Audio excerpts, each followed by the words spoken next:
dive. Today we're getting into something really interesting, a brand that's been making waves. No Broke Smoke. Yeah, definitely caught my eye too. So this whole deep dive, it's based on this piece from nuggnotes called No Broke Smoke, a legacy of elite cannabis culture. We're basically going to unpack the story of Quit Snoozin, the guy behind it all, Right.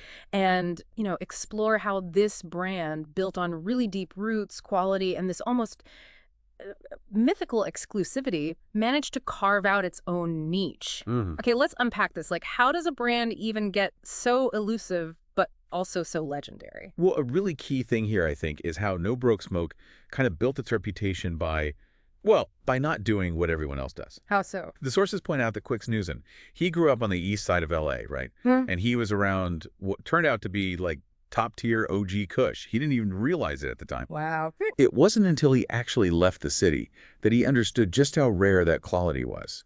That comparison, the amazing stuff in his low-income neighborhood versus the trash flower he found elsewhere, that was the big wake-up call. Huh. And that really became the foundation for the whole brand. Yeah. It's not just some quirky origin story. It shows how, focusing on scarcity and a really specific audience can build that mystique. It forces people to actually seek them out. That wake-up call sounds absolutely central. So how did that directly shape the name No Broke Smoke, which the sources say came about in 2019? Yeah, it seems directly linked. And what does it tell us that even with that powerful idea, they started out super low-key? Yep. Like the sources say it was all within his inner circle, close friends, no posts, no drops, just groundwork. Pure relationship building.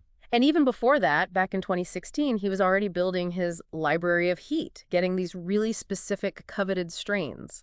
That focus on genetics from the start really cemented his rep for quality, didn't it? Exactly. It wasn't overnight. It was, cultivation in every sense of the word. Right. So when No Broke Smoke officially launched, which was November 2022, the mission was super clear. Spotlight elite cultivators. So he shifted from growing himself. Yeah, strategically. He moved into marketing, curating, handpicking only exclusive top-shelf flower. It was a conscious move against, the flood of cheap mid-grade stuff out there. Makes sense.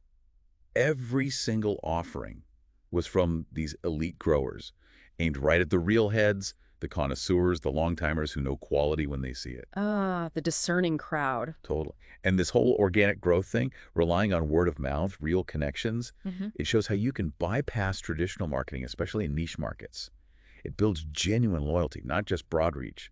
It's like a masterclass in building that if you know kind of brand. So it sounds like the exclusivity wasn't just like a side effect. It was baked in from day one, this uncompromising commitment to elite quality. Yeah. The source literally calls it exclusive material only, or LA's best kept secret.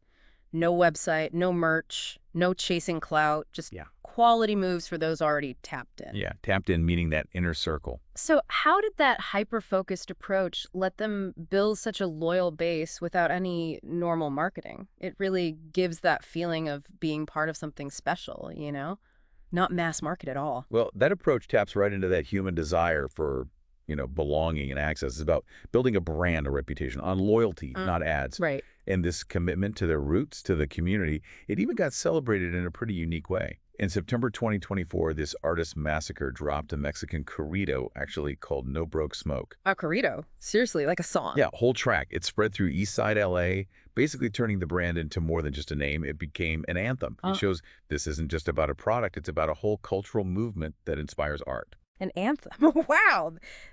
That's a pretty incredible validation. But what for a brand built so much on tight circles and being exclusive, doesn't a public anthem like that risk, diluting the appeal? That's a good question. Or does it maybe just amplify it by cementing that undisputed street cred? I think it leans towards the latter. It solidifies their place within the culture they came from. It really highlights that trophy mindset the source talks about with Quit Snoozin. He's not about hype. He's about keeping that bar incredibly high. Especially now, right? With small growers under pressure. Exactly. As small batch growers face pressure from bigger companies, he's doubling down on preserving that legacy quality flower.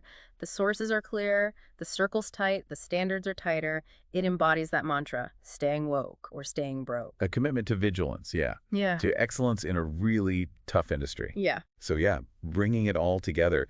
No Broke Smoke isn't just a catchy name. It's really a mindset.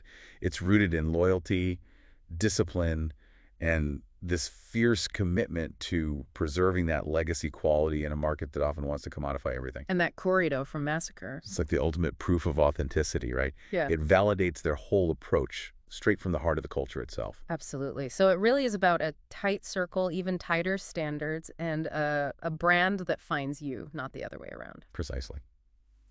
So thinking about all this, what does it really mean? It makes you pause and think about what truly makes something exclusive or, elite in any field today, doesn't it? Mm-hmm. Is it just slick marketing?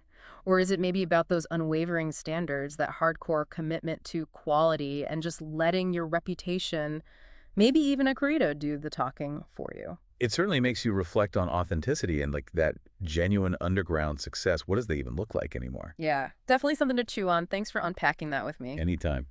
It was fascinating.